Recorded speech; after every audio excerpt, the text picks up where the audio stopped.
dying on the cross. The scripture says in Revelation 5, and they sang a new song, saying, Thou art worthy to take the scroll and to open its seals, for thou wast slain and hast redeemed us to God by thy blood out of every kindred and tongue and people and nation, and hast made us unto our God a kingdom of priests, and we shall reign with him on earth.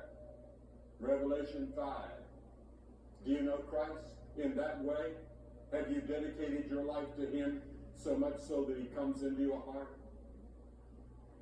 He can forgive you tonight, and you can go home with the joy and peace that you never knew before.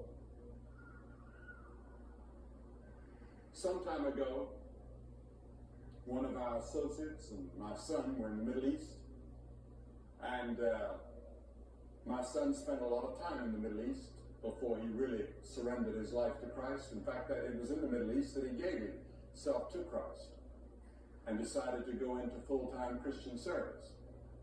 But he was in the Middle East, and this actually happened. I think it was in Jordan or Syria, but I'm not sure which.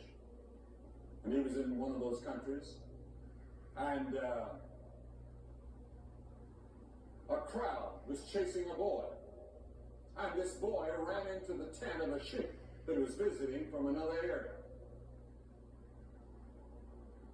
And this crowd came up, and they were yelling and screaming, and the sheik came out. And his soldiers came out with him. And he stood there in his beautiful turban and Arab dress. And he said, What do you want? They said, We want that boy that ran in your tent. What did he do? What do you want him for? He just killed another boy, and we want to take him out and stone him. He said, No, as long as he's under my tent, he has my protection. That's our law. They said, But you don't understand. The boy that he killed was your son. And the sheik stood there. He was hit hard by that. He said, Then in that case, I will adopt this boy that killed my son. He will become my son and heir to all that I have. And the crowd knew that that was the law, and that was their tradition. So they melted away. And that boy became the son of that wealthy sheik, even though he had murdered his own true son.